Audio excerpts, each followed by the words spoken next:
Dengar saya tidak? Saya bilang, tempat ini bukan untuk orang seperti Mbak. Tolong sadar diri, ini kursi kelas bisnis.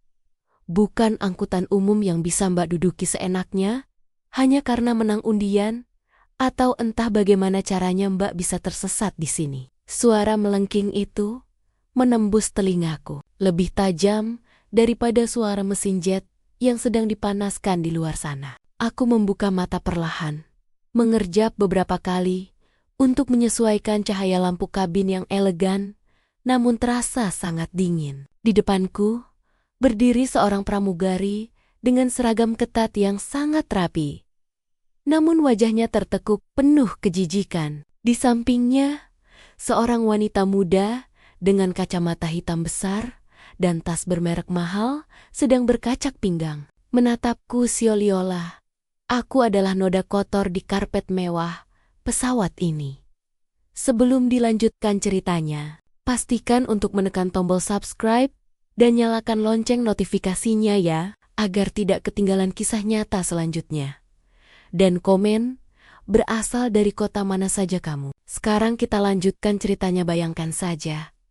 Aku hanya ingin memberikan kejutan untuk suamiku. Aku hanya ingin merasakan hasil jerih payah pria yang selama ini menemaniku dari nol. Tapi di sini, di dalam burung besi yang megah ini, aku justru diperlakukan lebih rendah daripada sampah. Penasaran bagaimana ceritanya aku yang dianggap gembel ini sebenarnya adalah orang yang paling berkuasa di atas pesawat ini? Jangan kemana-mana, pastikan kalian tekan tombol subscribe dan nyalakan lonceng notifikasinya. Karena kisah ini akan membukakan mata kalian bahwa penampilan luar seringkali menipu dan keadilan akan selalu menemukan jalannya. Mari kita mulai. Pagi itu sebenarnya dimulai dengan sangat tenang di rumah kami yang sederhana di sudut kota. Aku, Gina, hanya seorang wanita yang lebih suka memakai daster di rumah atau kaos oblong jika harus keluar sebentar ke pasar. Bagiku, kenyamanan adalah nomor satu. Irwan, suamiku, selalu bilang kalau dia mencintai kesederhanaanku. Gina, kamu itu berlian. Mau dibungkus kain perca pun, sinarmu gak akan hilang. Begitu katanya, sambil mengecup keningku. Sebelum dia berangkat dinas ke luar negeri seminggu yang lalu, hari ini adalah hari ulang tahun pernikahan kami yang kelima. Aku memutuskan untuk menyusulnya ke Singapura tanpa memberi kabar. Aku ingin melihat wajah terkejutnya saat aku muncul di lobi hotel tempat dia menginap dengan tabungan yang kupunya dan tentu saja sedikit akses khusus yang selama ini tidak pernah kugunakan. Aku memesan satu kursi di kelas bisnis. Aku ingin sekali saja merasakan bagaimana rasanya duduk di kursi empuk yang sering diceritakan Irwan. Aku sampai di bandara dengan terburu-buru. Aku hanya mengenakan celana kain longgar, kaos polos berwarna krem, dan jaket hoodie tipis karena aku tahu suhu di pesawat akan sangat dingin. Rambutku hanya kuikat asal-asalan dan wajahku polos tanpa riasan sama sekali. Di pundakku hanya ada tas kain berisi keperluan mendasar. Aku merasa nyaman, tapi ternyata dunia tidak melihat kenyamanan sebagai sesuatu yang pantas dihormati. Sejak di counter check-in, tatapan aneh sudah kuterima. Petugas di sana berkali-kali memeriksa pasporku dan tiketku dengan dahi berkerut. "Mbak, benar, ini tiketnya?" "Kelas bisnis," tanyanya dengan nada sangsi. Aku hanya mengangguk sopan dan tersenyum. Setelah melewati pemeriksaan yang panjang, akhirnya aku sampai di dalam kabin pesawat. Bau aromaterapi yang menenangkan menyambutku, tapi itu tidak berlangsung lama. Begitu aku duduk di kursi dua bukaan diafragma, masalah itu datang. Wanita berkacamata hitam tadi, namanya Siska, aku tahu dari label tasnya yang mencolok, berteriak, memanggil pramugari. Mbak, tolong ya. Saya bayar mahal untuk kenyamanan. Kenapa di sebelah saya ada... Ya ampun, ini orang salah masuk atau gimana? Baunya saja sudah bau pasar, ucapnya sambil menutup hidung dengan gaya yang sangat dibuat-buat.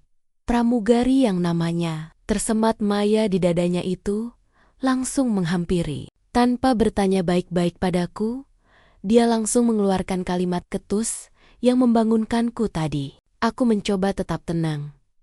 Meski dadaku mulai berdegup kencang karena malu. Di sekelilingku, penumpang lain yang berpakaian jas dan gaun mewah mulai berbisik-bisik. Menunjuk ke arahku, "Sioliola, aku adalah tontonan sirkus. Maaf Mbak Maya, tapi saya punya tiket yang sah untuk kursi ini. Ini boarding pass saya," kataku sambil menyodorkan selembar kertas yang sudah agak tertekuk di genggamanku. Maya mengambilnya dengan 2 jari, seolah takut terkena kuman. Dia memeriksanya sebentar, lalu tertawa sinis. Ini pasti kesalahan sistem. Tidak mungkin orang dengan penampilan seperti Mbak bisa membeli tiket seharga puluhan juta. Paling-paling Mbak ini staf kebersihan yang mau coba-coba duduk di sini sebelum pesawat take off kan? Ayo berdiri. Sebelum saya panggil keamanan bandara untuk menyeret Mbak keluar. Saya bukan staf kebersihan. Saya penumpang. Tegasku. Mencoba menjaga nada suaraku agar tidak bergetar. Siska, si selebgram sombong itu, malah semakin memanaskan suasana. Dia mengeluarkan ponselnya dan mulai merekamku. Guys, kalian lihat nggak? Di bisnis kelas Skyward Airlines ada penyusup. Duh, pelayanannya mulai menurun nih. Kalau gembel aja bisa masuk ke sini. Malu-maluin banget. Rasanya seperti disambar petir di siang bolong. Skyward Airlines. Ini adalah maskapai milik suamiku. Maskapai yang dibangun Irwan dengan penuh keringat dan air mata. Yang selalu dia banggakan karena pelayanannya yang memanusiakan manusia. Dan sekarang, di depan mataku sendiri, stafnya sedang menggenyak-ginjak harga diri seseorang hanya karena masalah pakaian. Mbak, saya mohon, jangan buat keributan. Pindah ke kelas ekonomi sekarang, atau saya akan pastikan Mbak tidak akan pernah bisa terbang dengan maskapai ini lagi selamanya. Ancam Maya dengan wajah yang mendekat ke arahku. Matanya melotot, menghilangkan semua kesan ramah yang seharusnya dimiliki seorang pramugari. Aku melihat sekeliling. Tidak ada satupun orang yang membelaku. Mereka semua menatapku dengan tatapan merendahkan. Bahkan ada yang tertawa kecil sambil menutupi mulut dengan tangan mereka yang dihiasi jam tangan mewah. Hatiku perih, bukan karena aku tidak punya uang, tapi karena aku melihat betapa rusaknya sistem di perusahaan suamiku sendiri jika tidak diawasi. Baik, kataku pelan sambil berdiri. Saya akan pindah, tapi saya ingin bicara dengan penanggung jawab penerbangan ini. Maya tertawa terbahak-bahak, diikuti oleh Siska. Bicara dengan head purser, "Mbak, mimpi jangan ketinggian. Sudah, cepat jalan ke belakang. Jangan lewat lorong ini. Lewat sana saja," perintahnya sambil menunjuk jalan keluar menuju kelas ekonomi dengan kasar. Aku melangkah dengan kepala tertunduk, meremas tali tas kainku. Setiap langkah yang kuambil terasa begitu berat. Di belakangku, aku masih bisa mendengar suara tawa Siska dan ucapan terima kasih Maya yang sangat manis kepada wanita sombong itu. Mereka tidak tahu bahwa saat ini mereka baru saja menggali lubang kubur untuk karier mereka sendiri. Begitu sampai di tirai pembatas antara kelas bisnis dan ekonomi, aku menoleh sejenak. Aku melihat Maya sedang membungkuk hormat pada Siska sambil menyajikan segelas sampahnya. Sebuah pemandangan yang sangat kontras dengan perlakuan yang baru saja aku terima. Aku menghela napas panjang, mencoba menahan air mata yang mulai mengenang.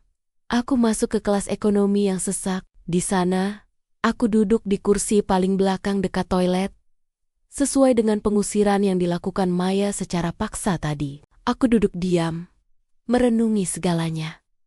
Irwan, andai kamu tahu apa yang terjadi di sini, penerbangan ini baru saja dimulai, dan aku tahu perjalanan selama 2 jam ke depan akan menjadi perjalanan paling emosional dalam hidupku. Aku belum akan mengeluarkan kartu as milikku. Aku ingin melihat seberapa jauh mereka akan bertindak semena-mena. Karena terkadang Untuk memberikan pelajaran yang tak terlupakan, kita harus membiarkan orang jahat merasa mereka telah menang sepenuhnya, sebelum akhirnya dunia mereka runtuh tanpa sisa.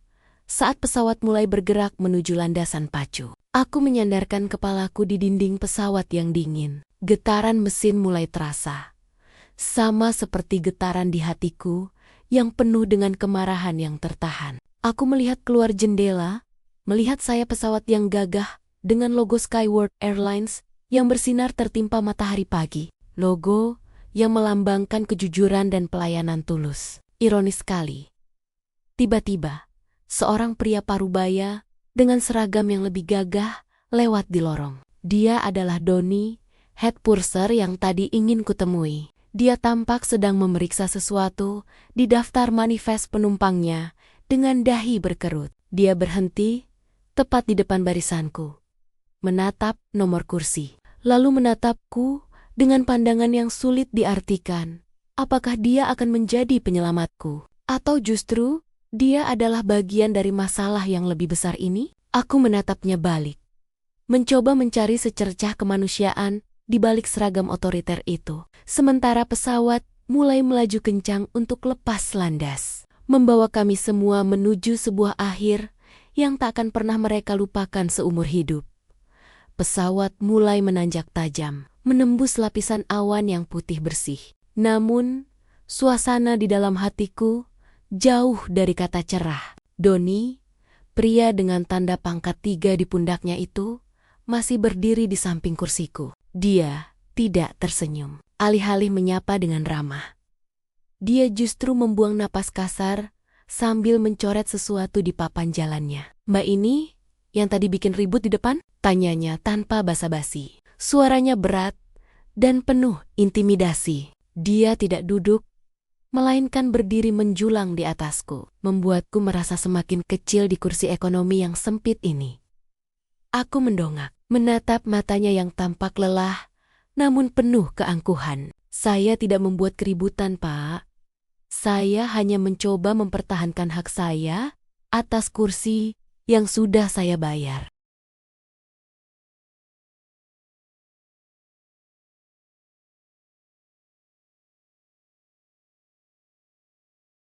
Donny terkekeh. Suara tawanya terdengar, merendahkan.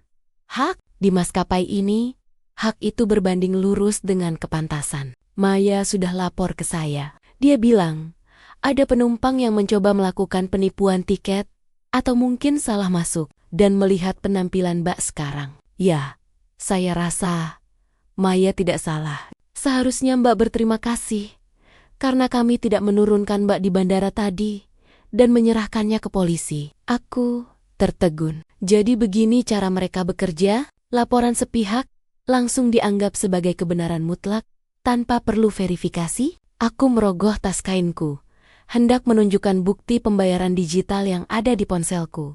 Tapi Donny sudah memalingkan wajah. "Sudah, jangan banyak alasan. Duduk diam di sini. Jangan buat masalah lagi sampai kita mendarat di Singapura. Kalau Mbak berani jelen-jelen ke area depan lagi, saya sendiri yang akan memastikan Mbak di blacklist dari seluruh penerbangan Skyworth Airlines. Mengerti?" Dia pergi begitu saja. Sebelum aku sempat menjawab, aku menyandarkan punggungku, merasakan sesak yang bukan berasal dari sempitnya kursi, melainkan dari rasa kecewa yang mendalam. Irwan selalu bercerita betapa dia sangat selektif memilih kru kabin. Dia ingin orang-orang yang memiliki empati tinggi, tapi ternyata di belakangnya yang tersisa hanyalah orang-orang yang menyembah status sosial. Tak lama kemudian, layanan makan dimulai. Aku melihat pramugari kelas ekonomi membagikan makanan dengan wajah datar. Jauh berbeda dengan senyum manis yang kulihat saat Maya melayani Siska di depan tadi. Saat giliranku tiba, sang pramugari namanya Rina meletakkan nampan makanan di mejaku dengan sedikit kasar sampai air mineralnya tumpah sedikit. "Maaf, Mbak, tanganku licin," katanya datar, tanpa sedikit pun nada penyesalan. Dia bahkan tidak menawarkan tisu untuk mengelap tumpahan air itu. Aku hanya mengangguk, mencoba sabar. Aku membuka penutup makanan itu dan aroma nasi goreng yang hambar menyeruak. Aku sebenarnya tidak lapar, tapi aku butuh tenaga untuk menghadapi apa yang akan terjadi nanti. Namun, baru saja aku menyuap sesendok nasi, tiba-tiba aku mendengar suara langkah kaki yang terburu-buru dari arah depan. Siska, si selebgram tadi, muncul di lorong kelas ekonomi. Dia berjalan sambil memegang ponselnya yang terpasang pada gimbal kecil. Rupanya dia sedang melakukan siaran langsung atau membuat konten vlog. Wajahnya yang penuh riasan tebal itu tampak bersemangat saat matanya menangkap sosokku di kursi belakang. Nah, guys, lihat kan, si gembel tadi beneran dipindah ke belakang. Akhirnya udara di bisnis kelas jadi segar lagi. Ucapnya ke arah kamera ponselnya dengan suara yang sengaja dikeraskan. Penumpang di sekitarku mulai menoleh, menatapku dengan tatapan ingin tahu dan bisik-bisik yang menyakitkan. Dia berhenti tepat di depan kursiku, mengarahkan kameranya tepat ke wajahku yang kusam. "Hai Mbak Gembel, gimana rasanya duduk di tempat yang seharusnya? Cocok ya? Baunya pas sama bajunya. Guys, kalian harus hati-hati ya kalau terbang. Jangan sampai kursi mahal kalian sebelahan sama modelan begini. Rusak estetika, feed Instagram. Aku tahu nggak, tolong jauhkan kamera itu dari wajah saya," kataku dengan suara setenang mungkin. Meski tanganku di bawah meja sudah mengepal erat. "Dih, galak banget, malu ya, ketahuan miskinnya. Dengar-dengar tadi kamu ngaku punya tiket bisnis ya? Halunya ketinggian, Mbak. Mending bangun, cuci muka, terus kerja yang bener. Jangan cuma bisa mimpi duduk di depan." Siska tertawa melengking, dan beberapa penumpang di kelas ekonomi yang ingin mencari muka ikut tertawa kecil. Aku merasa air mataku hampir jatuh, tapi aku menahannya. Aku tidak boleh terlihat lemah di depan wanita ini. "Siska, kan nama kamu? Siska." Dia menaikkan alisnya.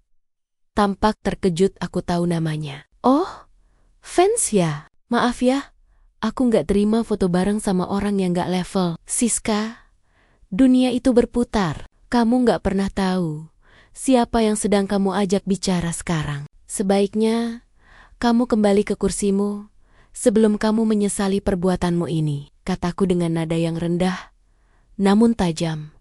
Siska tampak tersinggung. Wajahnya memerah. "Wah, berani ngancem ya?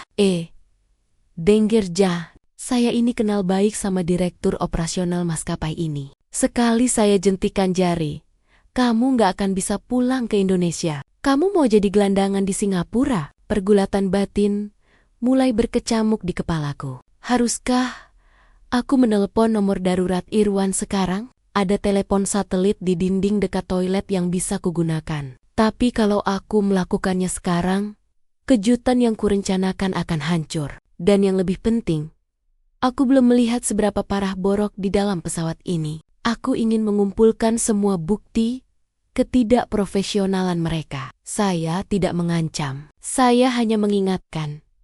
Jawabku singkat, lalu kembali menunduk ke arah makananku, mengabaikannya sepenuhnya. Siska mendengus kesal karena merasa tidak mendapat reaksi yang dia inginkan. "Cih, sok asik. Guys, mending kita balik ke depan. Di sini udaranya mulai nggak enak. Nanti aku lanjut lagi pas landing ya." Dia berbalik dengan angkuh. Pinggulnya bergoyang ke kiri dan ke kanan saat melewati lorong sempit itu. Begitu dia hilang di balik tirai, suasana di sekitarku terasa sangat dingin. Beberapa penumpang di sebelahku menjauhkan bahu mereka. Seolah-olah aku membawa penyakit menular.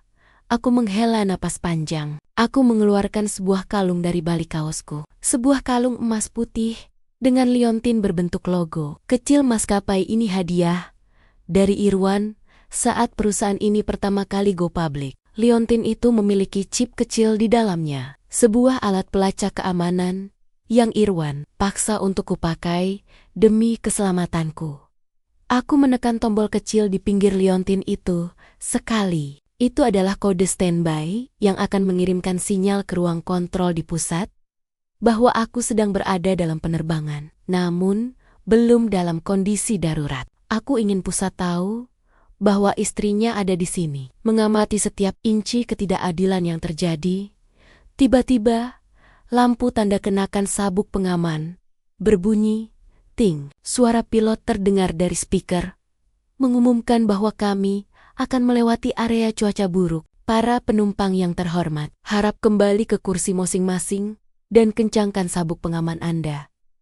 Kita akan mengalami sedikit guncangan. Pesawat mulai bergoyang. Awalnya hanya getaran kecil, tapi lama-kelamaan guncangannya semakin kuat. Di kelas ekonomi, orang-orang mulai terlihat cemas. Namun, perhatianku teralih saat melihat Maya kembali berlari ke arah belakang. Wajahnya tampak panik, tapi bukan karena turbulensi. Dia menghampiri Doni yang sedang duduk di kursi kru. Pak, ada masalah. Penumpang di satu bukaan diafragma. Dia minta air minum khusus yang tidak ada di stok kita. Dan Siska malah ikat-ikatan marah karena kopinya tumpah ke tas mahalnya gara-gara guncangan tadi. Mereka menyalahkan kita, Pak, bisik Maya yang masih bisa kudengar karena jarakku yang dekat.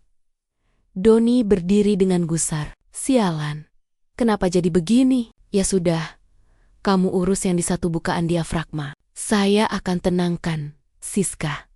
Jangan sampai dia buat postingan jelek tentang kita lagi. Mereka berdua bergegas ke depan tanpa mempedulikan penumpang kelas ekonomi yang mulai ketakutan karena guncangan yang semakin hebat. Mereka lebih takut pada satu postingan selebgram daripada keselamatan ratusan orang di bagian belakang. Aku mencengkeram lengan kursi. Guncangan ini terasa tidak biasa. Bukan sekadar turbulensi cuaca, ada sesuatu yang terasa salah dengan ritme mesinnya. Sebagai istri dari pemilik maskapai, aku sering mendengar Irwan berdiskusi tentang teknis pesawat. Feelingku mengatakan, ini bukan masalah sepele.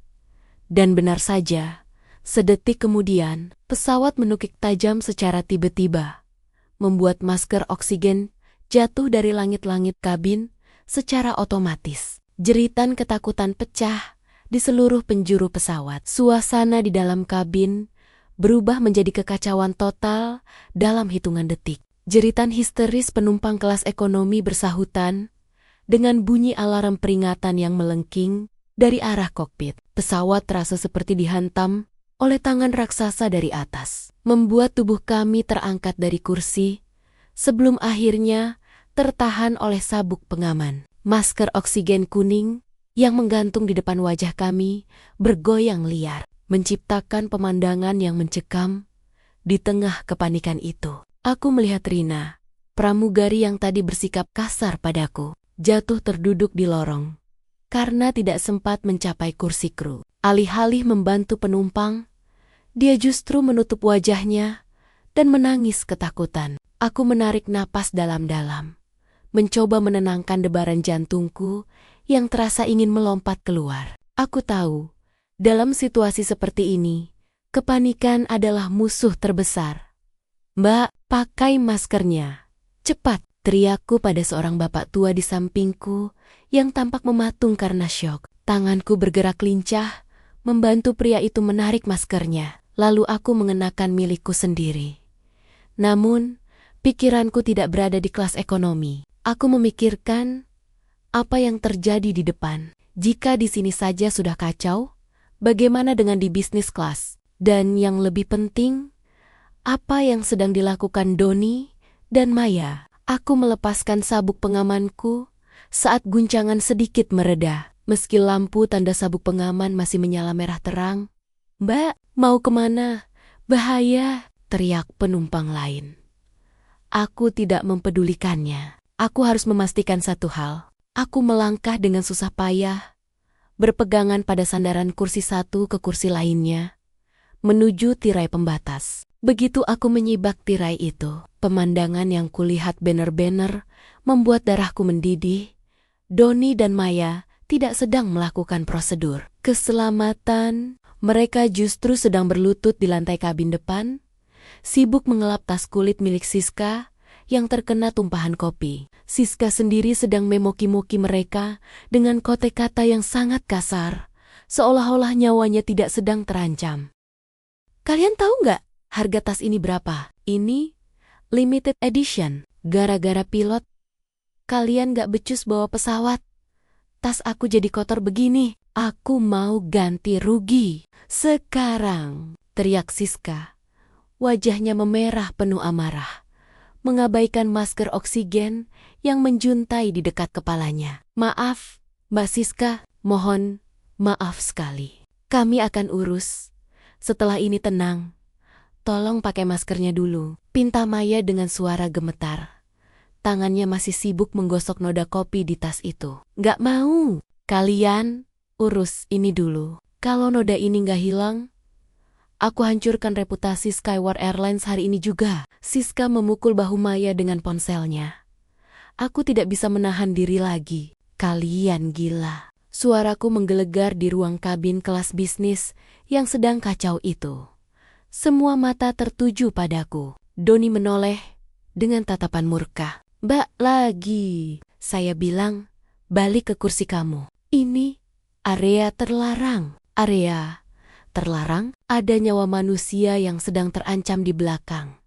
Dan kalian malah sibuk mengurus tas seorang penumpang yang tidak tahu diri? Kataku sambil melangkah maju. Pak Doni, Anda adalah head purser. Tugas Anda adalah memastikan semua orang memakai masker oksigen dan berada dalam posisi aman. Bukan jadi pelayan pribadi seorang selebgram di tengah keadaan darurat. Siska tertawa sinis di tengah deru mesin yang masih tidak stabil. Wah, si gembel cari panggung. Mending kamu urus nyawa kamu sendiri yang gak berharga itu. Tas ini lebih mahal dari harga diri kamu, tahu nggak? Cukup, bentakku. Aku menatap Doni dengan tajam. Berikan laporan status teknis sekarang. Kenapa masker oksigen jatuh? Apakah ini dekompresi atau hanya gangguan sistem? Doni terpaku sejenak melihat otoritas yang tiba-tiba terpancar dari matanya. Namun, egonya terlalu besar. Dia berdiri dan mendorong bahuku. Kamu siapa?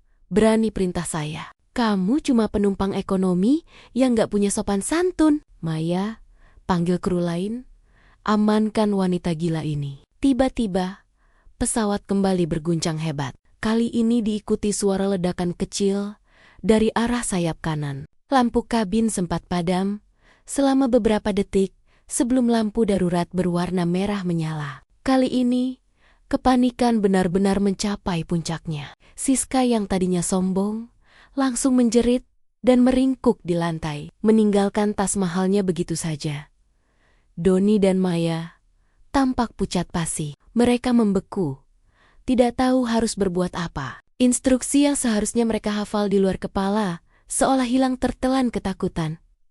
Aku tahu, aku harus bertindak. Aku berlari menuju telepon dinding yang terhubung langsung ke kokpit. Doni mencoba menghalangiku, namun aku mendorongnya dengan kekuatan yang tidak dia sangka. Jangan menghalangi saya.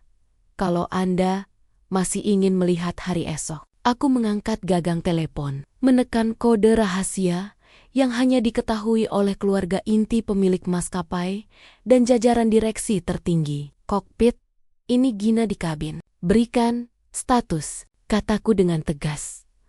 Suara pilot di seberang terdengar panik, namun terkejut. Siapa ini? Bagaimana Anda tahu kode ini? Tidak penting siapa saya. Katakan apa yang terjadi pada mesin 2 dan kenapa tekanan kabin menurun. Kami mengalami kegagalan pada kompresor mesin 2, menyebabkan kebocoran udara kecil. Kami sedang mencoba menstabilkan ketinggian di 10.000 kaki untuk menyamakan tekanan. Tapi sistem otomatis kami mengalami glitch.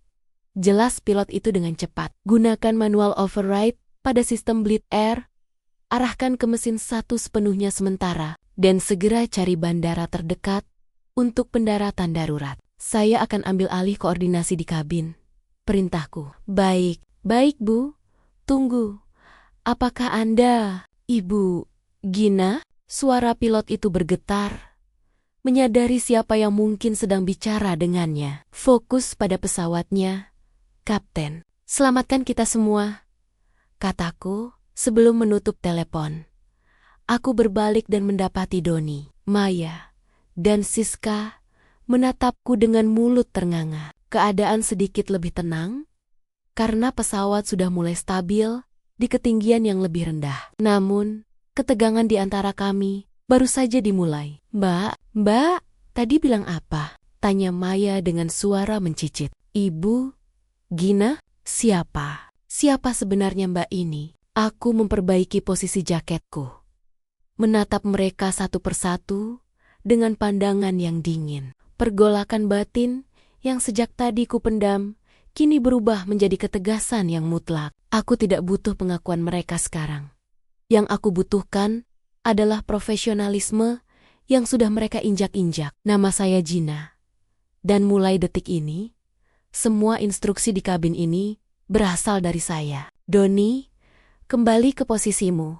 Bantu penumpang di ekonomi. Maya, bantu semua orang di sini memakai masker dengan benar. Jika kalian membantah satu kata saja, saya pastikan kalian tidak akan pernah bekerja di industri penerbangan manapun di dunia ini lagi. Siska mencoba berdiri. Wajahnya masih pucat, namun matanya masih memancarkan kebencian. Kamu pasti bohong. Kamu cuma akting kan? Mana mungkin pemilik maskapai ini istrinya kucel kayak kamu. Doni, jangan percaya dia. Aku hanya tersenyum tipis. Sebuah senyum yang mengandung ancaman nyata. Siska, silakan lanjutkan rekaman videomu tadi. Karena sebentar lagi, video itu akan menjadi bukti utama di pengadilan atas tindakan pelecehan dan penghinaan yang kamu lakukan. Tiba-tiba, suara pengumuman dari kokpit terdengar. Namun kali ini, nadanya jauh lebih hormat. Para penumpang, kita akan melakukan pendaratan darurat di bandara terdekat. Harap tetap tenang dan ikuti instruksi kru, terutama instruksi dari Ibu Gina yang berada di tengah Anda. Mendengar nama Ibu Gina disebut secara resmi oleh Kapten melalui pengeras suara. Wajah Doni seketika berubah menjadi seputih kertas. Dia gemetar hebat, menyadari bahwa orang yang dia usir, dia hina, dan dia ancam tadi adalah orang yang selama ini tanda tangannya ada di slip gajinya setiap bulan. Pesawat berguncang sekali lagi, namun kali ini lebih stabil karena Kapten telah berhasil menurunkan ketinggian. Di tengah kabin kelas bisnis yang berantakan, kesunyian yang mencekam menyelimuti kami. Doni masih terpaku. Matanya menatapku dengan tatapan kosong, seolah dunianya baru saja runtuh. Maya, di sisi lain, mulai menangis terisak tanpa suara. Tangannya yang tadi memegang tas Siska, kini gemetar hebat. Ibu Gina, istri Pak Irwan, gumam Doni. Suaranya hampir hilang, tertelan deru mesin. Tidak mungkin, Ibu. Biasanya, di berita, penampilannya tidak seperti ini. Aku mengatur napas, mencoba meredam amarah yang masih bergejolak di dadaku. Jadi menurutmu, seorang istri pemilik maskapai tidak boleh memakai kaos oblong? Menurutmu, layanan premium hanya untuk mereka yang pamer kekayaan, sementara yang terlihat sederhana pantas diinjak-injak? Doni tidak bisa menjawab. Dia menunduk dalam. Keringat dingin mengucur dari pelipisnya. Sementara itu, Siska, yang tadi begitu vokal, kini mencoba bersembunyi di balik kursi mahalnya. Dia masih memegang ponselnya, namun kamera itu sudah tidak lagi mengarah padaku. Dia tampak sibuk menghapus sesuatu. Mungkin video siaran langsung yang tadi dia banggakan. Jangan dihapus, Siska, kataku dingin, tanpa menoleh ke arahnya. Tim IT kami sudah mengamankan jejak digital siaran langsungmu. Sejak pertama kali sinyal satelit pesawat ini menangkap aktivitasmu, semua hinaanmu, semua cacianmu pada staf yang sedang bekerja, dan perlakuanmu padaku, semuanya sudah tersimpan rapi. Siska tersentak. Wajahnya yang tadi pucat, kini berubah menjadi merah padam karena malu dan takut. Aku nggak tahu. Kalau kamu, maksud saya, kalau ibu itu, saya cuma bercanda. Bu, benar-benar cuma konten. Konten yang mengorbankan harga diri orang lain, bukan lagi bercanda. Siska, itu adalah karakter asli. Jawabku tegas.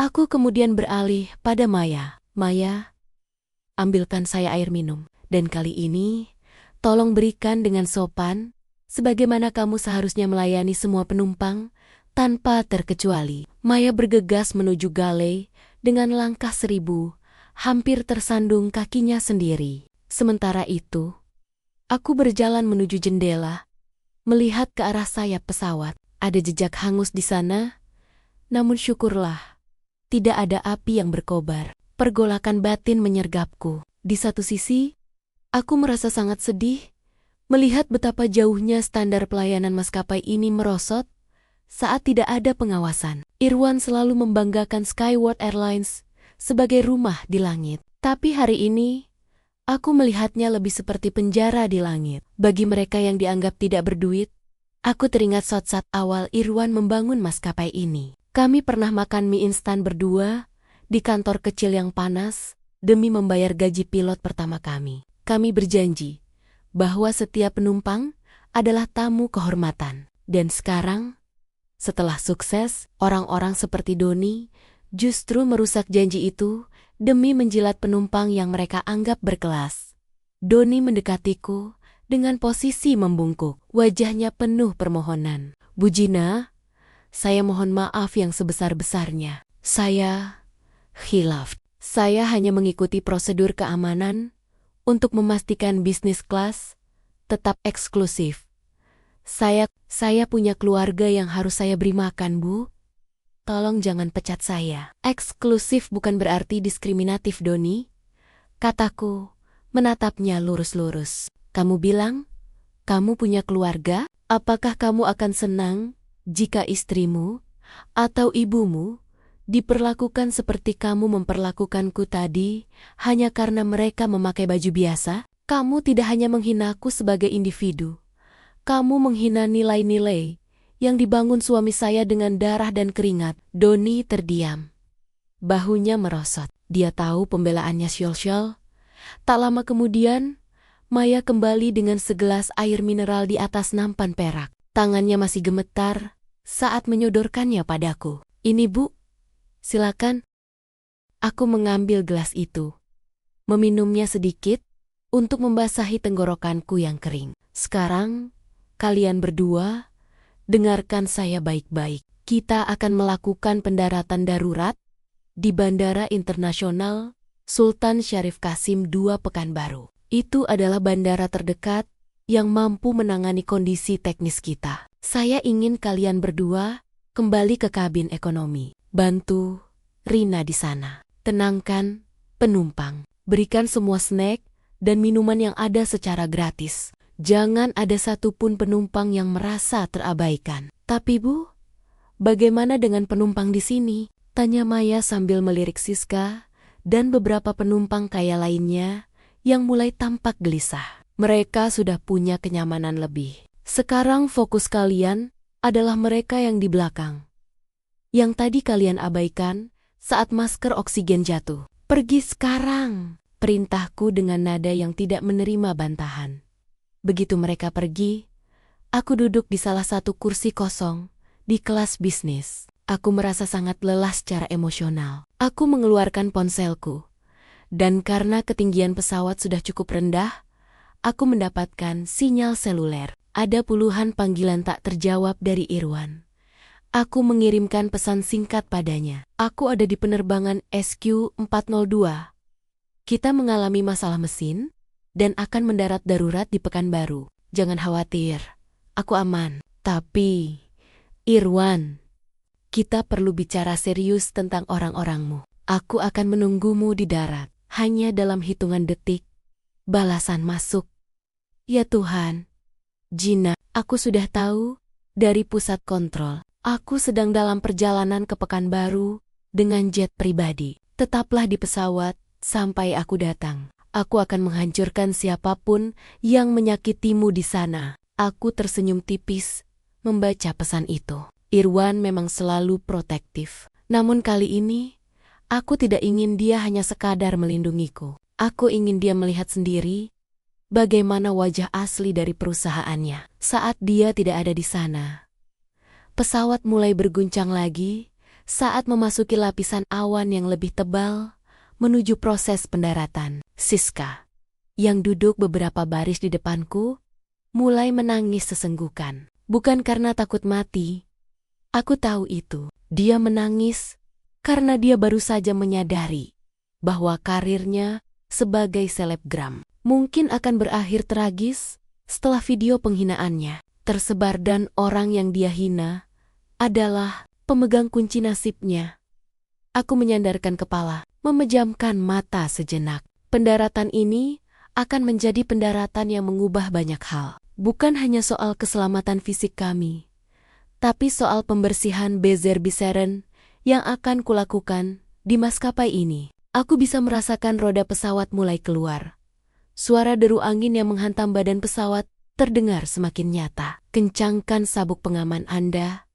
Suara kapten terdengar lagi melalui speaker. Kita akan menyentuh landasan dalam 3 menit. Posisi bracing. Sekarang, aku menuruti instruksi itu. Melipat tangan di depan kursi dan menundukkan kepala. Di tengah kegelapan di balik kelopak mataku, aku hanya bisa berdoa agar semua penumpang selamat, termasuk mereka yang baru saja menyakitiku. Karena bagi seorang ratu, membalas dendam dengan cara yang elegan adalah dengan memastikan hukum berjalan dengan adil, sementara keselamatan rakyat tetap menjadi prioritas utama. Guncangan keras terasa saat ban pesawat menyentuh aspal landasan. Suara pengereman yang ekstrem membuat seluruh badan pesawat bergetar hebat. Dan saat pesawat akhirnya berhenti total, sunyi pun kembali menyapa. Namun, di luar sana, aku sudah bisa melihat lampu-lampu biru dan merah dari mobil pemadam kebakaran dan ambulan yang mendekat. Panggung untuk kebenaran telah siap. Dan saat pintu pesawat itu terbuka nanti, tidak akan ada lagi tempat untuk bersembunyi bagi mereka yang sombong. Pintu pesawat terbuka dengan suara desis udara yang tajam, membiarkan udara panas Pekanbaru merangsek masuk ke dalam kabin yang semula dingin. Aku bisa melihat tim medis dan petugas darurat sudah bersiaga di ujung garbarata. Namun, suasana di dalam pesawat masih terasa sangat berat. Penumpang di kelas ekonomi mulai dievakuasi terlebih dahulu sesuai instruksiku. Aku berdiri di depan tirai pembatas, memastikan setiap orang keluar dengan selamat dan tenang. Doni dan Maya berdiri tidak jauh dariku. Wajah mereka tampak layu, seperti tanaman yang kehilangan air. Mereka tidak berani menatap mataku. Sesekali, Doni mencoba mengatur barisan penumpang dengan suara yang bergetar, jauh dari nada otoriter yang dia gunakan padaku beberapa jam lalu. Sementara Siska, dia masih terduduk di kursinya, mencoba menutupi wajahnya dengan syal sutra, berharap tidak ada kamera wartawan yang menangkap sosoknya yang kini tampak sangat menyedihkan. Bu Gina, apakah ibu ingin turun sekarang? Tanya Doni dengan suara yang sangat pelan, hampir menyerupai bisikan. Ada kendaraan khusus di bawah untuk membawa ibu langsung ke VIP Lounge. Aku menoleh padanya, menatapnya datar. Saya akan turun paling terakhir setelah semua penumpang kelas ekonomi dan kru kabin lainnya keluar. Itu adalah tanggung jawab seorang pemimpin, kan? Sesuatu yang sepertinya lupa kamu ajarkan pada stafmu. Doni hanya bisa menunduk, tangannya meremas ujung seragamnya. Di saat itulah, pergolakan batin yang sejak tadi kupendam meledak dalam pikiranku. Aku merasa muak dengan kepura-puranaan ini. Aku melihat bagaimana mereka sekarang mendadak sopan hanya karena mereka tahu siapa suamiku. Andai aku benar-benar hanya seorang wanita biasa yang menang undian tiket, mereka pasti sudah meninggalkanku sendirian di sudut bandara ini. Tanpa sepatah kata maaf, aku berjalan perlahan menuju kursi. Siska. Wanita itu tersentak saat melihat bayanganku berdiri di sampingnya. Dia menurunkan sedikit syalnya, matanya sembab karena menangis. Siska, panggilku tenang. Ponselmu masih menyala? Maaf Bu, saya sudah hapus videonya. Saya mohon, jangan tuntut saya, isaknya. Mencoba meraih tanganku, namun aku menariknya menjauh. Menghapus video tidak akan menghapus apa yang sudah kamu lakukan pada harga diri seseorang di depan umum. Kamu tahu, Siska? Kamu beruntung. Pesawat ini tidak jatuh. Karena jika itu terjadi, kata-kata terakhir yang kamu ucapkan di dunia ini adalah hinaan pada sesama manusia. Pikirkan itu baik-baik. Selama kamu menunggu proses hukum nanti, aku meninggalkannya yang kembali terisak dan berjalan menuju kokpit. Kapten dan co-pilot sedang membereskan peralatan mereka. Saat mereka melihatku, keduanya langsung berdiri tegak dan memberikan hormat yang tulus. Terima kasih atas bantuannya tadi, Bu Gina. Tanpa ketenangan Ibu saat memberikan koordinasi melalui telepon tadi, mungkin kami akan jauh lebih panik menghadapi glitch sistem itu, kata Kapten dengan nada penuh hormat. Kalian melakukan pekerjaan dengan baik, Kapten. Masalah teknis bisa terjadi pada siapa saja, tapi cara kalian mendaratkan burung besi ini dengan selamat adalah bukti profesionalisme. Sayangnya, aku menjeda kalimatku sambil melirik ke arah luar kokpit di mana Doni berada. Tidak semua orang di bawah komando kalian memiliki profesionalisme yang sama. Kapten mengangguk paham. Wajahnya menunjukkan kekecewaan yang mendalam pada kru kabinnya. Aku kemudian melangkah keluar, menuruni Garbarata dengan langkah yang pasti. Begitu aku menginjakkan kaki di lantai bandara, beberapa petugas keamanan bandara dan manajer stasiun setempat langsung membungkuk hormat. Mereka mencoba membawaku ke area privat, namun aku menolak. Saya ingin menunggu di area kedatangan umum, kataku tegas. Tapi Bu, di sana sangat ramai. Kami sudah menyiapkan ruangan yang lebih layak, bujuk manajer stasiun itu dengan wajah cemas. Saya ingin melihat bagaimana kalian menangani penumpang yang baru saja mengalami trauma pendaratan darurat. Saya ingin duduk di kursi tunggu yang sama dengan penumpang ekonomi tadi. Jangan perlakukan saya secara istimewa sampai suami saya tiba. Perintahku yang tidak bisa dibantah. Aku berjalan menuju ruang tunggu kedatangan. Duduk di kursi besi yang dingin di antara orang-orang yang sedang memeluk keluarga mereka sambil menangis lega. Di sudut lain, aku melihat Doni dan Maya sedang diinterogasi oleh pihak keamanan maskapai mengenai insiden diskriminasi yang dilaporkan oleh beberapa penumpang lain melalui pesan darurat. Di saat aku terduduk sendirian, merenungi betapa rapuhnya kekuasaan yang dibangun di atas kesombongan. Sebuah pengumuman bergema di seluruh penjuru bandara. Diberitahukan kepada seluruh petugas bandara, pesawat jet pribadi dengan nomor registrasi PKCRW baru saja mendarat. Harap bersiap untuk protokol penyambutan tingkat utama. Hatiku berdesir. PK, IRW, itu adalah inisial Irwan. Dia benar-benar datang secepat ini. Aku bisa merasakan ketegangan di ruang tunggu itu meningkat. Petugas-petugas yang tadi tampak santai mendadak berdiri rapi, membentuk barisan panjang menuju pintu VIP. Aku melihat Doni yang tadinya tertunduk, kini mendongak dengan wajah penuh ketakutan. Dia tahu bahwa saat ini bukan lagi sekadar teguran yang akan dia terima. Detik-detik ini adalah akhir dari karir yang mungkin dia bangun selama belasan tahun. Rahasia tentang bagaimana dia menjalankan kabinnya dengan cara yang kotor akan segera meledak tepat di depan wajah sang pemilik tertinggi. Pintu besar di ujung koridor terbuka. Suara langkah sepatu yang tegas bergema, memecah kesunyian yang mencekam. Seorang pria dengan setelan jas gelap, wajah yang kaku penuh amarah, namun matanya memancarkan kecemasan yang luar biasa, muncul di sana. Irwan, dia tidak melihat ke arah para pejabat yang membungkuk di depannya. Matanya menyisir setiap sudut ruangan, mencari satu sosok yang paling berharga dalam hidupnya. Dan saat mata kami bertemu, aku berdiri perlahan dari kursi besi murah itu. Di tengah kemewahan protokol yang menyambutnya, aku tetaplah Jin wanita dengan kaos oblong dan rambut berantakan yang dia usir dari kelas bisnis. Langkah kaki Irwan yang cepat dan tegas menciptakan gema di sepanjang koridor bandara yang luas itu. Para pejabat maskapai, polisi bandara, hingga staf darurat yang tadinya sibuk, mendadak mematung. Mereka semua menepi, memberikan jalan layaknya air laut yang terbelah. Irwan tidak mempedulikan sambutan formal itu. Matanya terkunci padaku, yang masih berdiri di depan kursi tunggu umum yang dingin.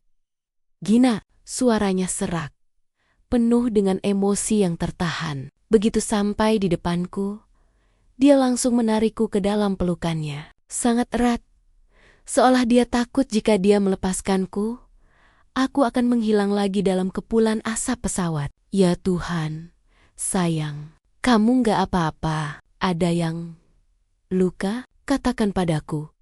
"Apa ada yang sakit?" Aku bisa merasakan tubuhnya gemetar. Aku membalas pelukannya, menghirup aroma parfumnya yang akrab, mencoba mencari ketenangan setelah badai emosi yang kuhadapi di ketinggian ribuan kaki tadi. "Aku nggak apa-apa, Irwan.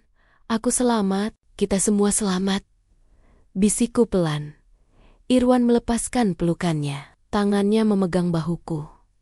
Matanya meneliti setiap inci wajahku. Lalu, pandangannya beralih pada penampilanku kaos oblong yang sedikit kotor, terkena tumpahan air, celana longgar, dan rambutku yang acak-acakan. Rahangnya mengeras. Dia tahu bahwa ini bukan penampilan yang seharusnya dimiliki oleh seorang penumpang kelas bisnis di maskapainya, kecuali jika ada sesuatu yang sangat salah terjadi. "Kenapa kamu ada di sini, Gina?" "Di ruang tunggu umum." "Dan kenapa?" Dia menggantung kalimatnya, matanya menyipit saat melihat Doni, Maya, dan Siska yang berdiri mematung tak jauh dari kami.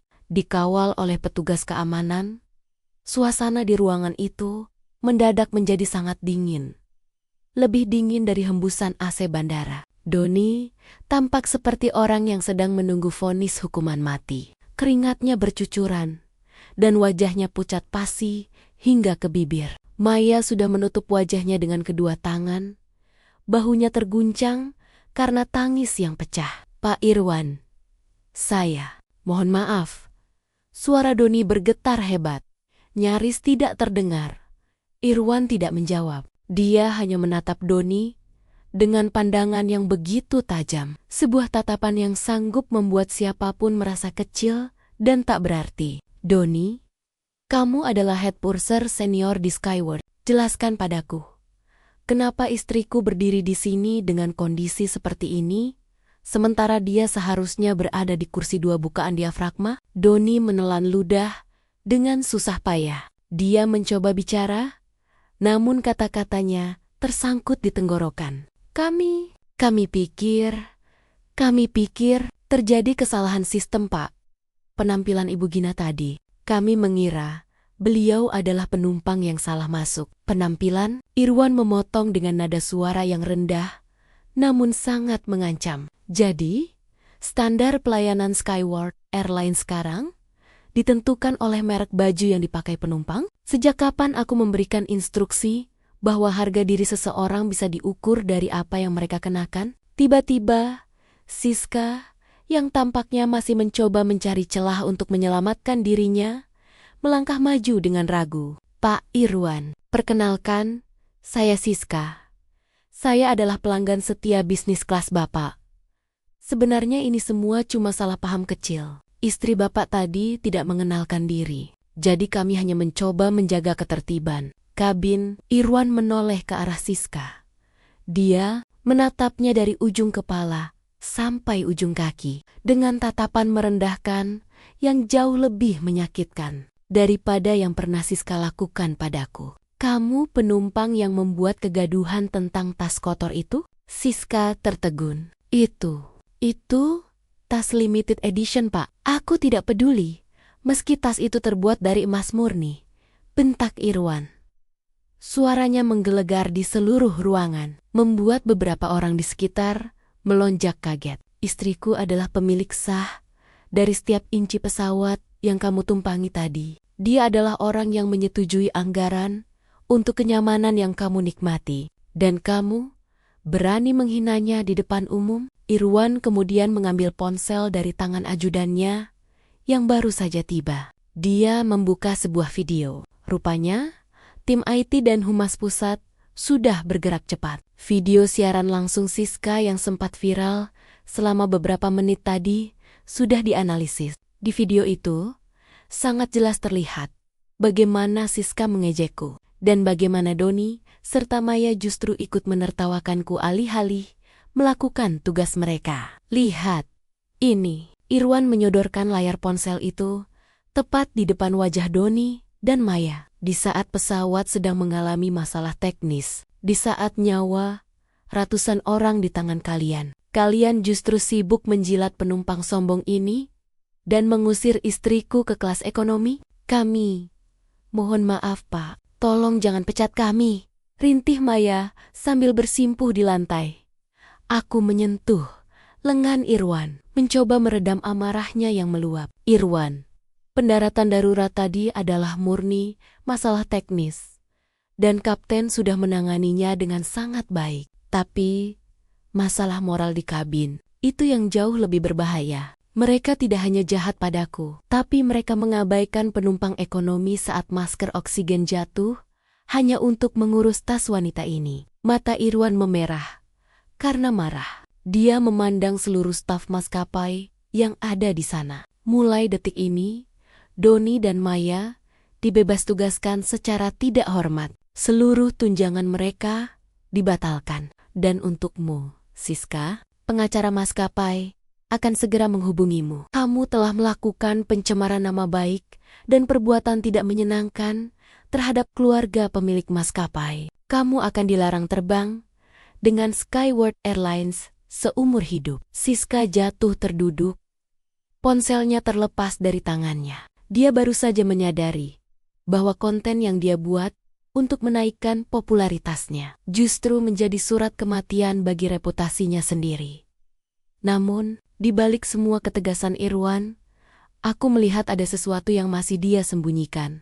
Dia berkali-kali melirik ke arah pintu VIP, seolah menunggu seseorang atau sesuatu yang lain. Ada rahasia lain yang belum sepenuhnya terkuak di bandara ini. Gina, bisik Irwan sambil membimbingku menuju mobil yang sudah menunggu di luar. Ayo, kita pergi dari sini. Ada seseorang yang sudah menunggumu di hotel. Seseorang yang akan menjelaskan kenapa aku sangat khawatir kamu melakukan perjalanan ini sendirian. Aku mengerutkan dahi. Siapa?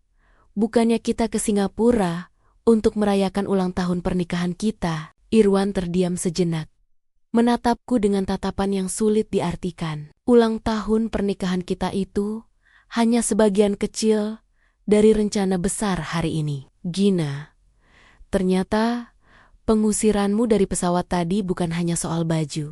Tapi ada seseorang yang memang sengaja ingin kamu tidak pernah sampai ke Singapura. Mobil mewah hitam itu melaju, membelah jalanan Pekanbaru yang masih basah sisa hujan tadi. Di dalam, kesunyian menyelimuti kami.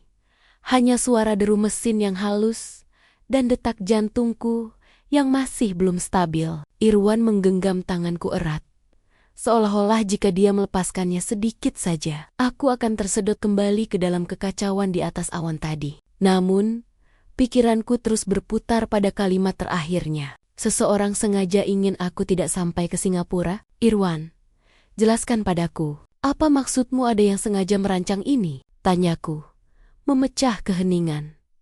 Irwan menghela napas panjang, tatapannya terlempar keluar jendela, melihat deretan lampu jalan yang melintas cepat. Gina, kamu tahu kalau posisi kita di Skyworld Airlines sedang dalam masa transisi besar. Ada beberapa investor baru yang ingin masuk, dan mereka tidak suka dengan kebijakan kita yang terlalu mengutamakan kesejahteraan karyawan daripada keuntungan saham. Salah satu dari mereka adalah orang yang sangat kamu kenal. Mobil berhenti di depan sebuah hotel mewah dengan pengamanan yang sangat ketat. Lokasi ini terasa sangat kontras dengan suasana ruang tunggu umum bandara yang baru saja aku tinggalkan. Di sini, semuanya berkilau, harum, dan sunyi. Kami turun dan langsung diarahkan menuju lift pribadi yang membawa kami ke lantai paling atas, ke sebuah penthouse yang dijaga oleh dua pria berbadan tegap di depan pintunya. Begitu pintu terbuka, mataku terbelalak. Di dalam ruangan luas, dengan pemandangan kota dari ketinggian itu, duduk seorang wanita paruh baya yang sangat elegan, sedang menyesap teh dengan tenang. Dia adalah Ibu Ratna, mantan asisten pribadi suamiku yang sudah kuanggap seperti keluarga sendiri. Namun dia mengundurkan diri setahun yang lalu dengan alasan kesehatan. Selamat datang, Gina. Senang melihatmu selamat dari kecelakaan kecil itu. Suara Ibu Ratna terdengar dingin, jauh dari nada lembut yang biasanya dia gunakan.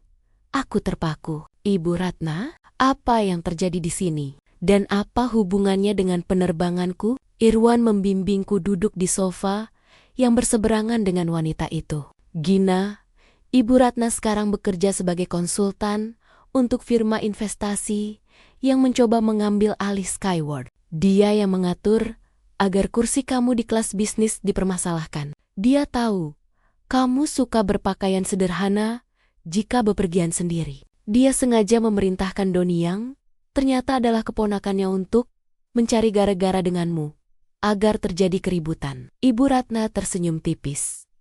Sebuah senyuman yang penuh kemenangan. Tujuannya sederhana, Gina.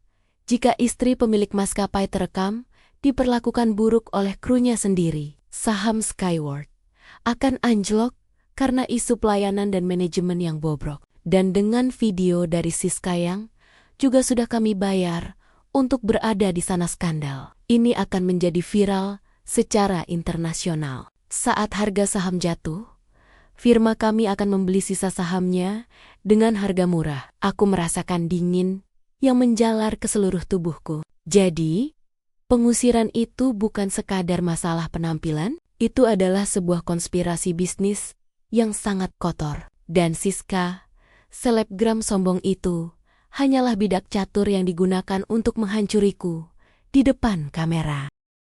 Tapi ada satu hal yang di luar rencana kami. Lanjut Ibu Ratna, sambil menatap Irwan dengan tajam. Masalah teknis pada mesin pesawat itu murni kecelakaan. Seharusnya kamu hanya malu dan dihina, Gina. Kamu tidak seharusnya berada dalam bahaya maut.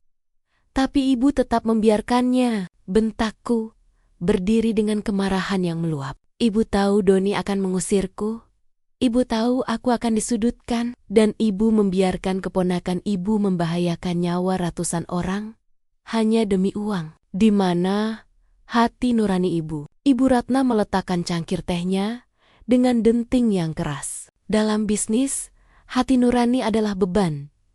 Gina, kamu dan Irwan terlalu idealis. Kamu pikir membangun maskapai itu soal memanusiakan manusia? Bukan. Ini soal kekuasaan. Irwan berdiri di sampingku.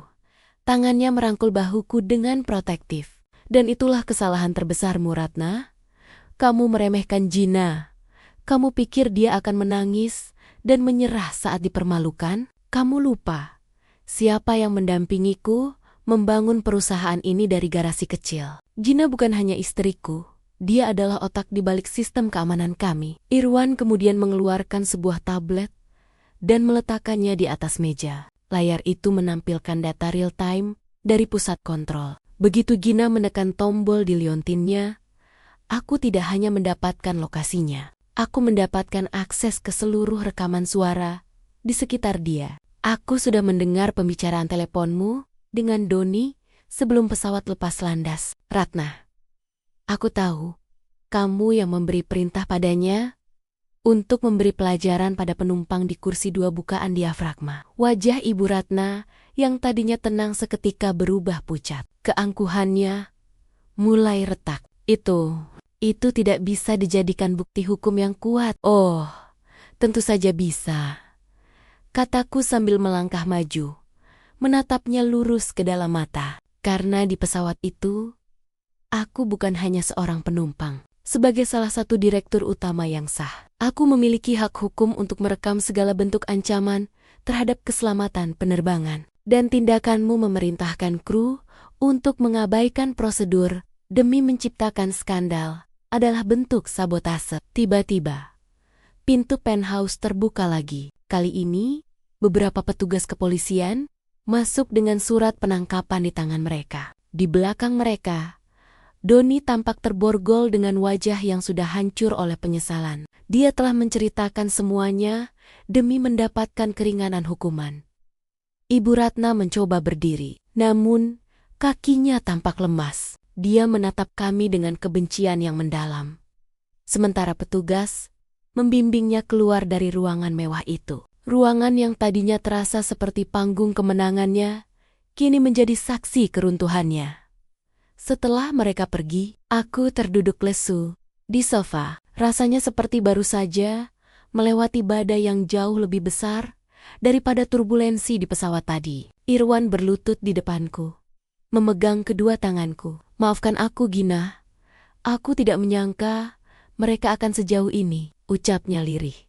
Aku menatapnya, lalu tersenyum tipis meski mataku berkaca-kaca. Setidaknya sekarang kita tahu siapa musuh kita, Irwan.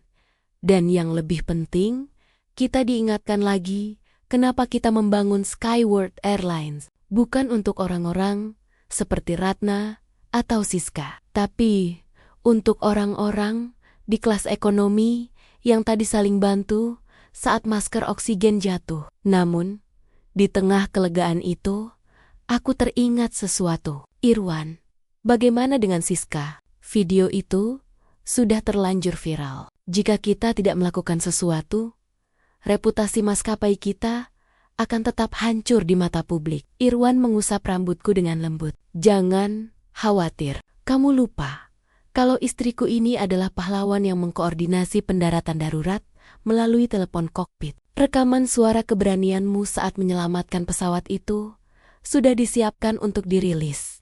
Kita akan membalikkan keadaan. Tapi sebelum itu, Irwan merogoh sakunya dan mengeluarkan sebuah kotak kecil berwarna bludru merah. Selamat ulang tahun pernikahan, Gina. Maaf perayaannya harus diwarnai dengan pendaratan darurat dan penangkapan penjahat, katanya dengan senyum nakal yang sangat kurindukan. Aku tertawa di tengah tangisanku. Di ruangan mewah ini, setelah semua penghinaan dan bahaya yang kulewati, aku menyadari bahwa kekayaan yang sebenarnya bukanlah maskapai ini atau penthouse ini. Kekayaan sejatiku adalah kekuatan untuk tetap berdiri tegak saat dunia mencoba menjatuhkanku. Tapi perjalanan ini belum benar-benar berakhir. Karena besok pagi, seluruh dunia akan terbangun dengan berita yang akan mengubah sejarah. Skyworld Airlines selamanya. Pagi harinya, di Pekanbaru, matahari muncul dengan cahaya yang begitu terik, seolah ingin menyingkap semua rahasia yang terkubur di bawah kegelapan malam sebelumnya. Aku berdiri di balkon penthouse, menatap ke arah kejauhan, di mana landasan pacu bandara terlihat samar. Ponsel di meja terus bergetar tanpa henti. Notifikasi berita, pesan dari kolega, hingga ribuan komentar di media sosial meledak seperti kembang api. Video Siska benar-benar menjadi bumerang. Namun, ada satu hal yang tidak mereka duga. Pihak Humas Skyworld Airlines baru saja merilis rekaman suara dari black box kabin dan komunikasi telepon satelit saat detik-detik mencekam itu terjadi. Dunia kini tidak lagi membicarakan tentang gembel di kelas bisnis, melainkan tentang sang istri pemilik yang menyelamatkan penerbangan. Sudah siap menghadapi dunia, Ibu Direktur. Suara Irwan terdengar dari belakang. Dia menghampiriku sambil membawa 2 cangkir kopi hitam hangat. Aku menoleh dan tersenyum. Meski rasa lelah di mataku tidak bisa disembunyikan. Duniaku sudah cukup di sini saja, Irwan. Tapi ya, kita punya tanggung jawab untuk meluruskan semuanya. Lokasi konferensi pers sudah siap. Sudah. Di hangar utama Skyworld. Tepat di depan pesawat yang kamu tumpangi kemarin. Kontras yang sempurna, bukan? Irwan menjawab dengan kilatan mata penuh kebanggaan. Kami berangkat menuju hangar. Begitu mobil memasuki area bandara, suasana sangat berbeda dengan kemarin. Tidak ada lagi keraguan di wajah para petugas. Saat mobil kami berhenti, barisan kru kabin dari berbagai angkatan sudah berdiri rapi. Mereka memberikan hormat dengan wajah yang penuh rasa haru dan malu. Rupanya, kabar tentang pengusiranku dan bagaimana aku tetap tenang menyelamatkan pesawat telah menyebar ke seluruh karyawan.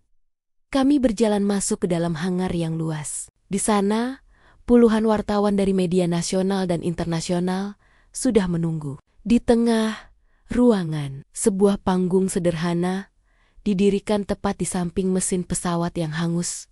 Itu sebagai pengingat akan kenyataan pahit yang terjadi. Namun, di sudut ruangan, aku melihat pemandangan yang membuat hatiku berdesir. Siska duduk di kursi pesakitan, dikawal petugas. Tanpa kacamata hitamnya, tanpa tas mahalnya. Dia tampak layu. Begitu juga Doni dan Maya, yang wajahnya sudah sembab karena terlalu banyak menangis. Mereka dibawa ke sini bukan untuk dipermalukan lebih lanjut, tapi untuk menyaksikan konsekuensi dari sebuah pilihan moral yang salah.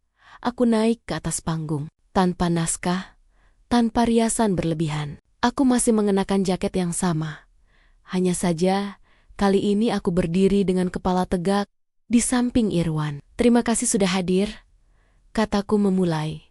Suaranya menggema kuat di dalam hangar. Banyak yang bertanya, kenapa istri seorang pemilik maskapai terbesar di negeri ini bisa diusir dari kursinya sendiri? Apakah ini sebuah settingan atau gimik? Aku berhenti sejenak, menatap kamera yang menyala. Jawabannya adalah, ini adalah ujian nyata. Kemarin, saya berdiri bukan sebagai Gina istri pemilik, tapi sebagai Gina sang penumpang biasa. Dan apa yang saya dapatkan adalah cermin dari kebobrokan yang mungkin selama ini tertutup oleh gemerlapnya angka keuntungan. Saat pelayanan hanya diberikan kepada mereka yang berpakaian mewah, dan keamanan diabaikan demi menjilat kekuasaan. Maka pada saat itulah, sebuah perusahaan sebenarnya sedang menuju kehancurannya. Suasana hangar menjadi sunyi senyap. Aku melihat Doni menundukkan kepala sangat dalam. Bahunya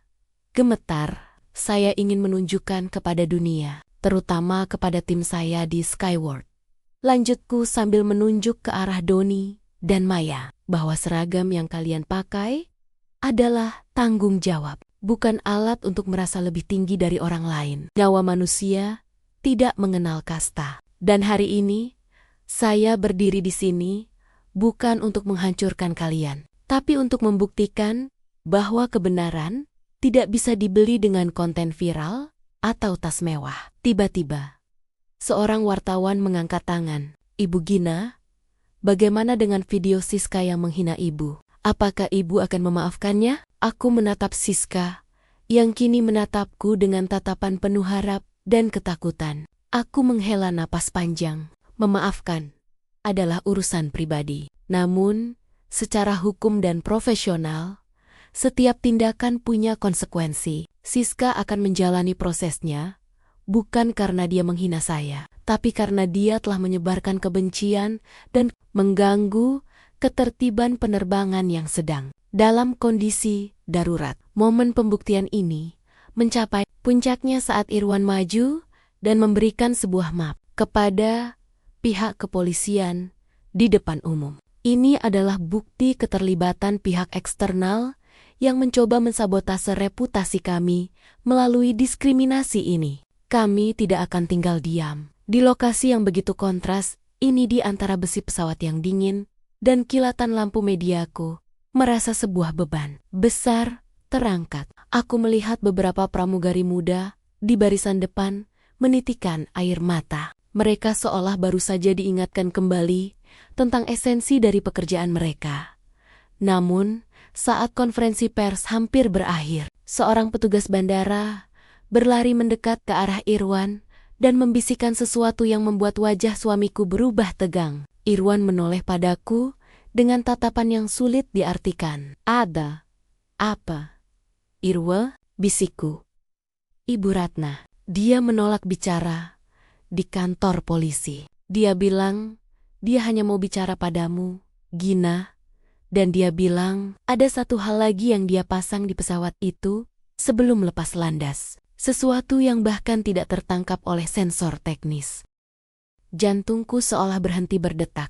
Aku menoleh ke arah pesawat di belakangku. Apakah ini berarti bahaya itu belum sepenuhnya berakhir? Pembuktian ini ternyata baru saja membuka pintu menuju sebuah ancaman yang jauh lebih gelap, yang tersembunyi di balik dinding-dinding pesawat yang tampak kokoh ini. Kata-kata Irwan barusan terasa seperti siraman air es yang membekukan seluruh sarafku. Aku menatap bangkai pesawat di belakangku besi besar yang kemarin menjadi saksi bisu penghinaanku dengan perasaan was-was. Jika Ibu Ratna, dengan segala akses yang pernah ia miliki, memasang sesuatu yang tidak terdeteksi sensor, maka ini bukan sekadar sabotase reputasi. Ini adalah upaya pembunuhan berencana. Irwan, evakuasi semua orang dari hangar ini. Sekarang, perintahku dengan nada yang tak terbantahkan. Irwan segera memberi instruksi pada tim keamanan. Hangar yang tadinya penuh dengan hiruk-pikuk wartawan berubah menjadi kepanikan yang teratur. Di tengah kekacauan itu, aku melihat Doni, Maya dan Siska sedang digiring keluar. Wajah Siska tampak kosong, seolah jiwanya sudah hilang sejak ia menyadari bahwa kebencian yang ia tanam telah tumbuh menjadi monster yang akan melahapnya sendiri. Aku dan Irwan bergerak cepat menuju ruang interogasi sementara di gedung otoritas bandara, tempat Ibu Ratna ditahan sebelum dipindahkan ke markas besar kepolisian. Di dalam ruangan sempit berdinding kaca satu arah itu, Ibu Ratna duduk dengan tenang, seolah-olah dia sedang menunggu jemputan untuk makan malam, bukan menunggu vonis penjara. Begitu aku masuk, dia mendongak dan tersenyum tipis. Gina, aku tahu kamu pasti datang. Kamu terlalu peduli. Dan itulah kelemahan terbesarmu. Apa yang kamu pasang di pesawat itu, Ratna? Tanyaku tanpa basa-basi. Kedua tanganku bertumpu di atas meja kayu di depannya. Ratna tertawa kecil, suara yang terdengar mengerikan di tengah kesunyian ruangan itu. Bukan bom. Gina, aku bukan teroris. Aku hanya seorang pebisnis yang suka memastikan bahwa jika rencana A gagal, rencana B akan menghancurkan segalanya. Di dalam panel kelistrikan utama, di balik kompartemen rahasia yang dulu Irwan sendiri yang merancangnya, aku memasang sebuah perangkat transmisi data. Irwan mengernyitkan dahi. Transmisi data untuk apa? Untuk apa? Untuk mencuri seluruh algoritma sistem autopilot terbaru Skyward. Jawab Ratna dengan nada santai. Investor yang kubela tidak hanya ingin sahammu murah, Irwan. Mereka ingin teknologi navigasi mandiri yang baru saja kalian patenkan. Perangkat itu dirancang untuk menyalin data selama penerbangan dan mengirimkannya ke server kami. Tapi karena terjadi kerusakan mesin, perangkat itu mengalami overheat. Itulah yang menyebabkan sistem elektronik kalian glitch. Kemarin, aku merasa mual mendengarnya. Jadi, nyawa ratusan orang terancam hanya karena perangkat pencuri data yang kepanasan? Kerusakan mesin itu memang kecelakaan. Tapi glitch sistem yang hampir membuat kami jatuh adalah murni karena kerakusan wanita di depanku ini. Kamu gila, Ratna. Bisik, hanya demi kode pemrograman. Kamu hampir membunuh ratusan orang, termasuk keponakanmu sendiri, Doni. Wajah Ratna sedikit berubah saat nama Doni disebut. Namun dia cepat menguasai diri. Doni itu bodoh. Dia terlalu mudah dimanipulasi dengan janji kekayaan. Sama seperti Siska yang hanya butuh sedikit panggung untuk memuaskan egonya. Manusia itu mudah sekali hancur oleh ambisinya sendiri, Gina. Dan sekarang giliran ambisimu yang menghancurkanmu, kataku sambil mengeluarkan sebuah dokumen yang baru saja dikirimkan oleh asisten hukumku melalui tablet. Kami sudah melacak server tujuan perangkat itu. Saat kamu bicara sekarang, Tim siber kepolisian sedang menggerebek kantor firma investasi tersebut. Semua aset mereka dibekukan. Dan kamu tidak hanya akan dijerat pasal pencemaran nama baik, tapi juga spionase industri dan tindakan yang membahayakan nyawa orang banyak. Ratna terdiam. Senyum di wajahnya memudar, digantikan oleh gurat kecemasan yang nyata. Kehancuran rencananya kini sudah sempurna. Tidak ada jalan keluar. Tidak ada investor yang akan menyelamatkannya. Di dunia bisnis yang kejam, begitu kamu tertangkap, kamu akan dibuang layaknya sampah. Saat petugas kepolisian masuk untuk membawanya pergi, aku berpapasan dengan Doni di lorong. Dia tampak sangat menyedihkan. Seragam kebanggaannya sudah dicopot, diganti dengan baju tahanan berwarna oranye. Dia berhenti sejenak, menatapku dengan mata yang memohon. Bu Gina, saya benar-benar tidak tahu tentang perangkat itu. Saya hanya disuruh Bibi untuk membuat ibu tidak nyaman, agar terjadi keributan. Saya tidak bermaksud mencelakai siapapun. Isaknya. Aku menatapnya dengan rasa iba yang bercampur dengan ketegasan. Doni, masalahnya bukan pada apa yang kamu tahu atau tidak tahu. Masalahnya adalah kamu memilih untuk menjadi orang jahat hanya karena diperintah. Kamu punya pilihan untuk menjadi pramugara yang baik, tapi kamu memilih untuk menjadi penjilat. Sekarang, jalani konsekuensinya. Maya juga ada di sana. Dia hanya bisa menunduk sambil terus menangis. Sementara Siska, aku mendengar kabar bahwa akun media sosialnya yang memiliki jutaan pengikut telah dihapus oleh platform karena laporan massal dari publik yang marah atas videonya. Dia kehilangan segalanya dalam satu malam. Karier, reputasi, dan masa depan. Kejahatan mereka telah runtuh. Rencana besar untuk merampas Skyward Airlines hancur berkeping-keping. Aku bersandar di bahu Irwan saat kami berjalan keluar menuju area parkir. Di sana, aku melihat kru kabin yang lain.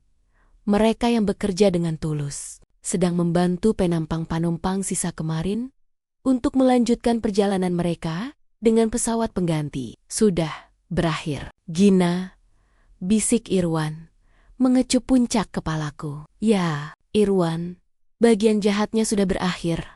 Jawabku pelan, tapi tugas kita yang sebenarnya baru dimulai. Kita harus memastikan tidak akan pernah ada lagi doni-doni lain di langit kita. 1 bulan telah berlalu sejak peristiwa yang mengguncang langit Pekanbaru itu. Sore ini, langit Jakarta tampak berwarna jingga keemasan. Sangat tenang, seolah ingin menghapus memori kelam tentang badai dan guncangan mesin yang pernah kualami. Aku berdiri di ruang tengah rumah kami, menatap sebuah foto kecil yang baru saja kupasang di dinding. Foto itu bukan foto peresmian gedung atau peluncuran pesawat baru, melainkan foto aku bersama para penumpang kelas ekonomi yang kami selamatkan. Semuanya tersenyum lega di depan ruang tunggu bandara.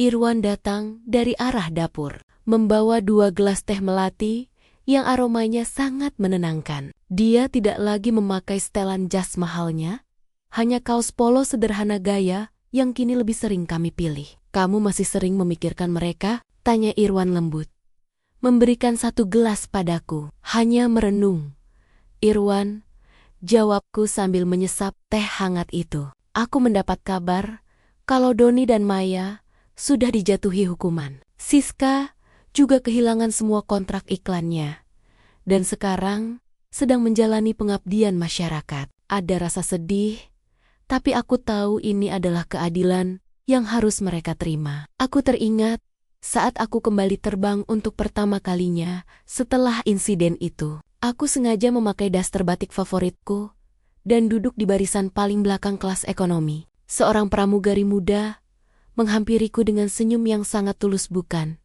senyum yang dipaksakan, atau senyum yang hanya diberikan kepada pemegang kartu kredit platinum. Ibu, mau bantal tambahan? Perjalanan ini cukup panjang. Saya ingin memastikan ibu merasa nyaman, katanya dengan nada yang begitu lembut. Dia tidak tahu siapa aku. Dia tidak tahu bahwa aku adalah orang yang menandatangani gajinya. Dan itulah kemenanganku yang sesungguhnya. Saat orang-orang bekerja dengan hati, bukan karena takut pada jabatan. Disitulah sebuah perusahaan benar-benar memiliki jiwa. Gina, panggil Irwan, memutus lamunanku. Ada pesan masuk dari kapten yang membawa pesawatmu kemarin. Dia bilang, mulai sekarang, setiap kali dia melihat penumpang dengan pakaian sederhana, dia selalu teringat padamu. Dia bilang, kamu adalah pilot di balik tirai yang sebenarnya. Aku tertawa kecil, menyandarkan kepalaku di bahu Irwan. Hikmah dari semua drama ini begitu dalam. Dunia seringkali terlalu sibuk menilai sebuah buku dari sampulnya. Kita seringkali tertipu oleh kilauan perhiasan dan melupakan bahwa di balik kaos oblong atau baju lusuh, mungkin ada hati yang lebih mulia atau kekuatan yang lebih besar dari yang bisa kita bayangkan. Ayo, masuk. Angin malam mulai dingin, kata Irwan sambil merangkul pinggangku. Aku mengangguk, melangkah masuk ke dalam kehangatan rumah kami. Skyward Airlines kini sedang terbang menuju masa depan yang lebih cerah. Bukan karena teknologi navigasi barunya, tapi karena nilai kemanusiaan yang kembali bersemi di setiap kabinnya. Aku menutup pintu rumah dengan perasaan syukur yang luar biasa. Perjalanan 1 jam yang mencekam di langit itu telah memberiku pelajaran seumur hidup. Bahwa menjadi orang penting itu baik, tapi menjadi orang baik itu jauh lebih penting. Dan di atas sana, di antara bintang-bintang yang mulai bermunculan, aku tahu ada ribuan orang yang kini terbang dengan rasa aman dan dihargai, tanpa perlu takut diusir, hanya karena mereka tampil apa adanya. Itulah warisan yang ingin kutinggalkan. Lebih dari sekadar maskapai, tapi sebuah pesan bahwa setiap manusia berharga di mata semesta. Berikan komentar kamu terhadap kisah ini. Dan ceritakan juga pengalaman hidup kamu di kolom komentar. Dan dukung channel ini dengan cara subscribe, like, dan share ke orang terdekat kamu. Terima kasih.